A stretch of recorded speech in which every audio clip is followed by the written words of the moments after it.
So we're making a vanilla cake. Ah!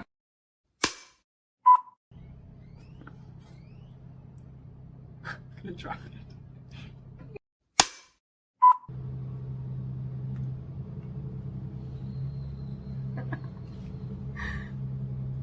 That'll be good. Okay. This is the best we could do.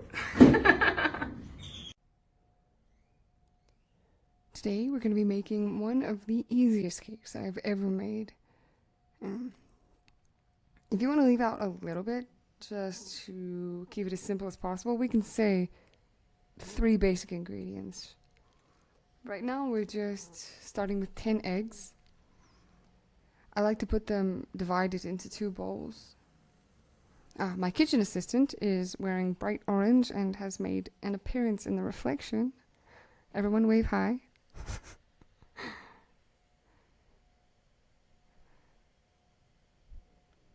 I don't have a fancy KitchenAid mixer with a whipping attachment, so I just have a little Black & Decker hand mixer. So if I put all the egg whites in one bowl, it drowns them and they don't get puffy or aerated. And so yeah, there's totally a better way to do this. They make kitchen tools and fancy stuff, but I just like, getting my hands dirty. So you want to separate these yolks as carefully as possible. If you get even 1 drop of yolk into your whites, you've got to spoon it out or dump it and start all over. Wipe the bowl, wash it out. It'll keep your egg whites from beating properly. And we are going to beat them. I'm putting in a tablespoon of allulose in each bowl. So there's 5 egg whites in each. And about a quarter teaspoon of cream of tartar in each. Or 1 big bowl, again, if you have nice kitchen equipment. I've just moved here and I just have like a pretty bare bones kitchen. So yeah, you start beating those egg whites. And you really want to beat them. And you'll see, they'll change texture along the way. They'll go from yellowish to kind of smooth to almost having sharp edges. And you are not done until you can absolutely, with 100% confidence, turn that bowl over. And you know they're not going to fall out. That's the real test. So yeah, you just keep beating them and beating them. And when you can turn it over confidently, you've passed. Ah! Yeah. Cha-cha! Success. Alright. Second bowl. And I've tried doing them all in one bowl. The top gets really whipped and the bottom just doesn't, and the cake doesn't rise. Because this is all you have, right? So the allulose gives, I don't know, it just helps aerate the whites better. You can leave it out if you don't want even the slightest hint of sweetness. And a lot of people don't. Like if you're coming from extreme addiction, it's better just to leave it out and not do it for the taste. But I mean, I guess like, what else do you make a cake for? And this, I give this to people with pancreatic failure and no blood sugar spikes. It doesn't move at all. It doesn't give you any sort of sugar cravings. So we've got our 10 egg yolks, the 8 ounces of cream cheese, and about half a teaspoon, 1/2 to 1 teaspoon of extract. I usually use vanilla, but I've only got maple right now, and so I'm just too lazy to get to the store, I guess. I keep forgetting it, to be honest. And I like maple just as much. Now, I've sped this up just for the sake of time, but in real life, in real time, you would want to pour this on and see how quickly it looks like I'm doing it, but in real life I wasn't. You want to be so very gentle and careful, like you're tucking in a sleeping baby and you don't want to budge it, right? You want this as gentle You put all that time and energy into beating air into the egg whites, and now you don't want to stir them out, because this is the whole basis of the cake. There's no flour, there's no gluten, there's no yeast, there's nothing to make it rise. There's egg white molecules holding on to oxygen and air, that's it. So we're just being really gentle and smooth. And believe me, it looks horrendous, like old cottage cheese or some kind of egg salad you used to get on Sundays after church. But just stick with me.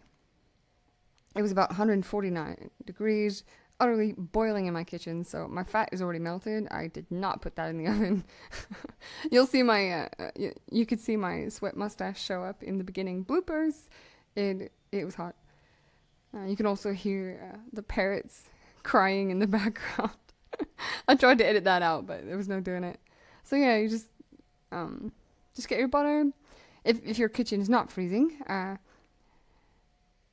you can just toss the pan into the preheated oven, which we have preheated at 300 degrees Fahrenheit or about 176 degrees Celsius.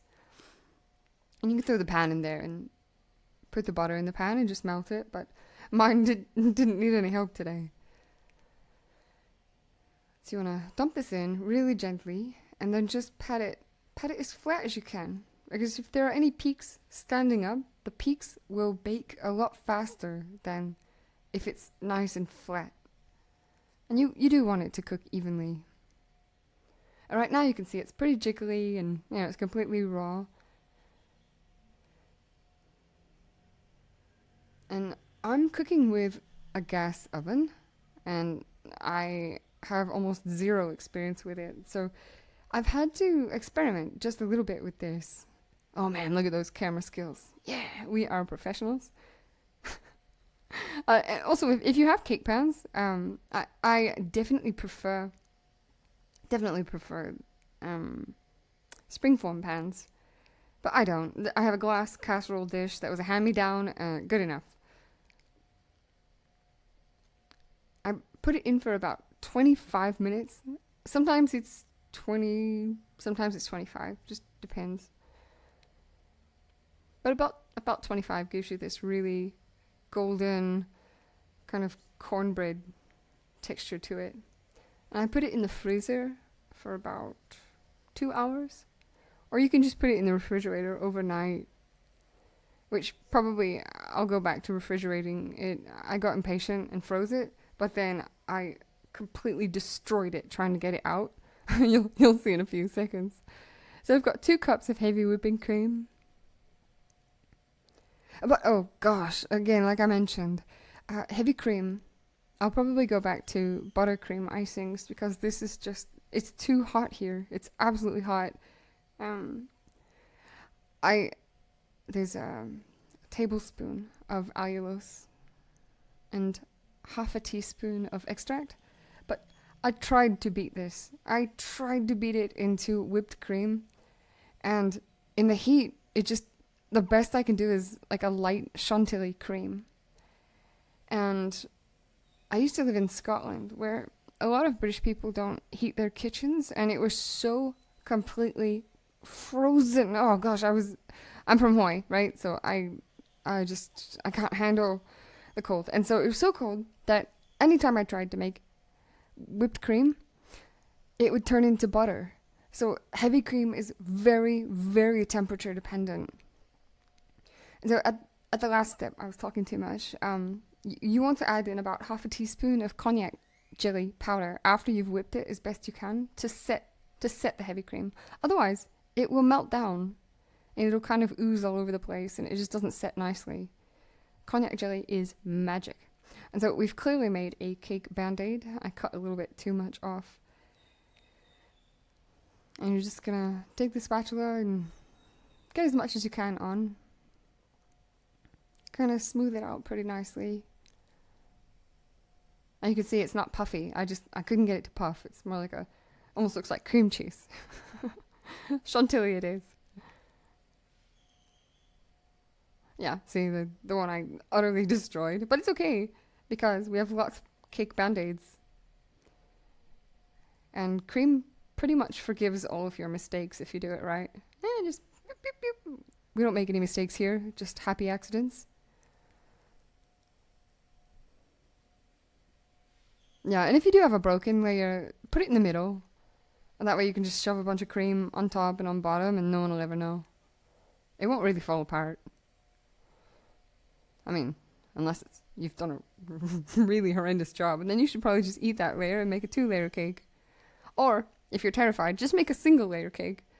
And then it's as simple as possible. And just spread the frosting on the top.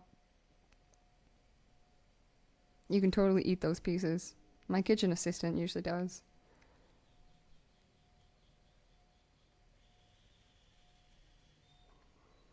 The only reason I'm making this into a square cake is because all I have is a hand-me-down glass casserole dish. And I was also given this square little cake box. So, we're making it work. I'm so low maintenance. Like, really, life is complicated enough. You really just gotta work with what you've got.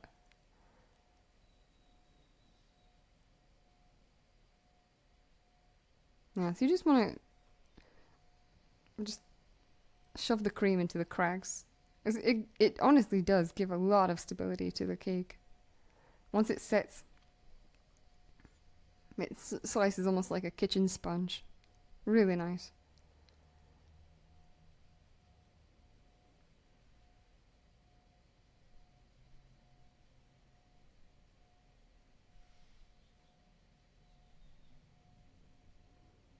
I had my cameraman working overtime today.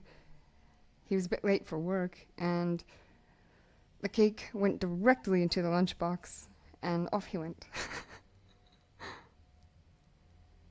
And you're thinking, how can you eat cake and not be starving an hour later? Oh no, not this cake.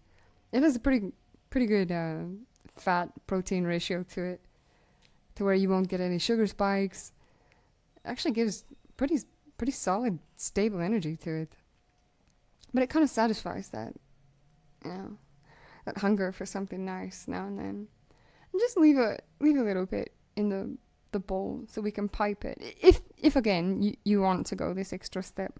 My mother made wedding cakes, and so I grew up at the counter, licking the bowl and sitting there with her and watching. So this is, I don't know, to me it's quite nostalgic.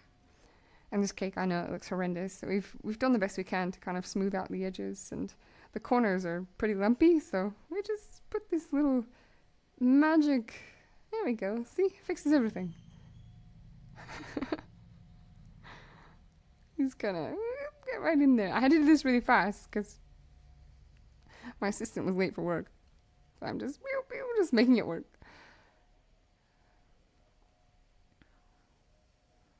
And I only have a little $2 piping bag and 1 tip, so my cakes pretty much look the same. That's the fun part. You can make it up as you go. And 2 cups pretty much makes this just the right amount of cream. I didn't have any left over. You can make more if you want to make it a little more fancy, or if you just like more cream. Seems to be quite the right amount in this occasion.